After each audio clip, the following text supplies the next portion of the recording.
So, Portland Trailblazers versus the Golden State Warriors. I seen the series coming from a mile away, but also I didn't because, of course, the whole James Harden, no KD scare we got with the Houston and Golden State game, of course. But we'll get back to the real matter at hand. The real matter at hand is the Portland Trailblazers have made their first Eastern Conference Finals since the year 2000. Damian Lillard, of course, is being a little girl about it, but he's kind of excited about it. I would be too. I mean, I haven't been there before. I think that this series will probably come down to who's going to be the better backcourt. I mean, these are arguably the two best backcourts in the NBA going against each other.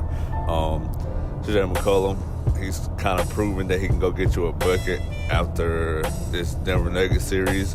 Even when Dame's kind of cold or Dame's sitting down or maybe he's not on as much as you would like him to be, I can see shit saying, hey, look, I can give you a bucket.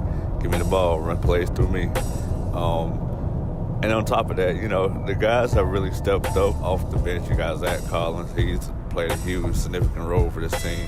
Enes Kanter stepped in and filled out your Nurkic's void. And, I mean, this team really isn't all that bad when you look about it. The thing I like about this team is guys step up. The thing with Houston was a lot of guys didn't really step up off the bench, if you were saying like Austin Rivers or Nene, all those guys. Even Capella didn't do anything. But, I mean, enough of them. But no, Enes Kanter, I mean, I don't think he'll get bullied this game for real unless they get DeMarcus Cousins back then. I mean, hey, sorry.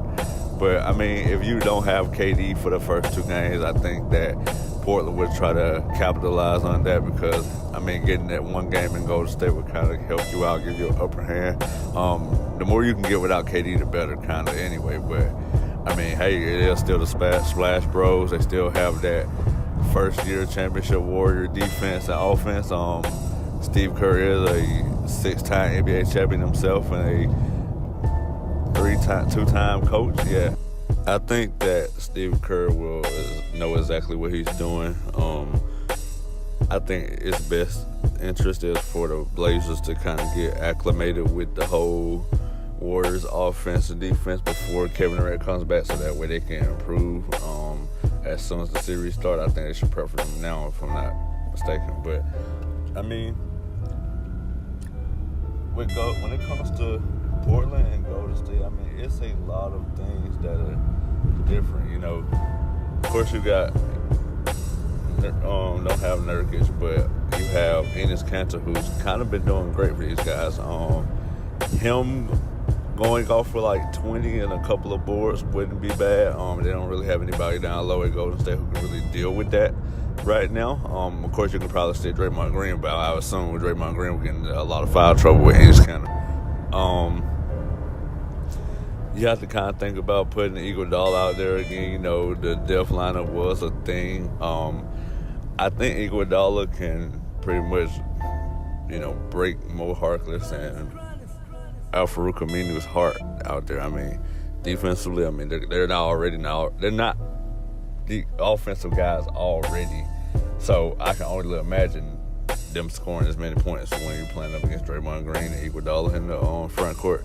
Yeah, that probably won't look too well. But I think that CJ will get his buckets, even though I think Klay Thompson is a willing defender and he's a decent enough defender to slow CJ down just a little bit, maybe. And then on the other end, I mean, you have Klay Thompson who has the height advantage as well. So, I mean, yeah, other than that, and then I see Curry and Dame kind of going back and forth, bombing threes.